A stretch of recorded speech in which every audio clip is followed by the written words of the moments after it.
აი ჩვენი მადლიერება ჩვენ უნდა გამოვხატოთ სიხარულში. ჩვენ უნდა გვიხაროთ ეს.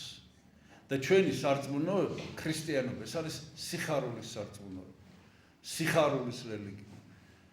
ჩვენი ვალდებულებაა პირდაპირ სიხარული კონდეს მუდმივი და უსიხარულობა არ იცოდო. არაფერი არ არსებობს დედამიწაზე ისეთი, რამაც ჩვენ შეიძლება ეს სიხარული უფლის მიმართ, ეს სიცოცხლის მიმართ სიხარული დაგვაკარგებოს. და თუ ჩვენ ამას ვერ ვფრთხილდებით, ეს არის ცოდვა. დღევანდელი დღესასწაული არის სიხარულის დღესასწაული.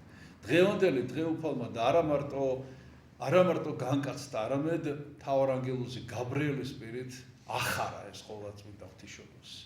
მივიდა და გაახარა ღვთისმშობელი, რომ ეს მოხდება. აი ეს სიხარული მიანიჭა და ეს ჩვენ არასოდეს არ უნდა დავიწყოთ. დღევანდელი დღე არის სიხარულის დღესასწაული. თუმცა დღევანდელ დღეს კიდევ აქვს ერთი ძალიან დიდი მნიშვნელობა.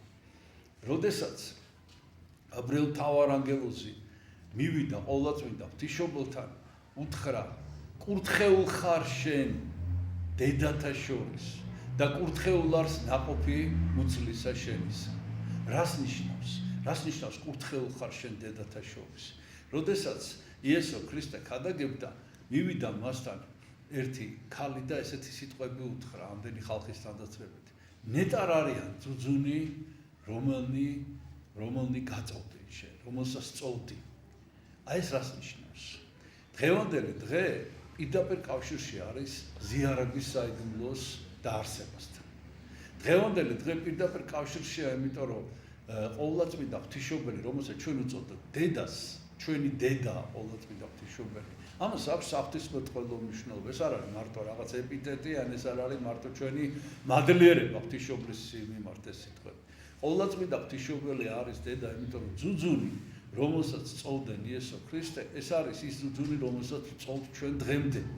იმიტომ რომ ნაყოფი მუცლისა მისისა, რომელიც არის კურთხეული, ჩვენ გვენიჭება როგორც სისხლი და ხორცი ქრისტეს.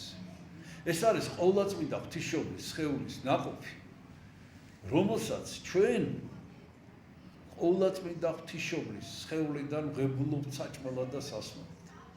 ძუძუნი, რომელსაც ნეტარ არიან ძუძუნი, რომელსაც წოვდი, ეს გვეხება ჩვენ. ჩვენ წოვთ ამ ძუძუნებს. ამიტომ არის ღვთისმშობელი ჩვენი დედა, იმიტომ რომ იგი ჩვენ გვანიჭებს თავისი შვილის იესო ქრისტეს სისხლსა და ხორცს, როგორც სასიცოცხლო რძეს.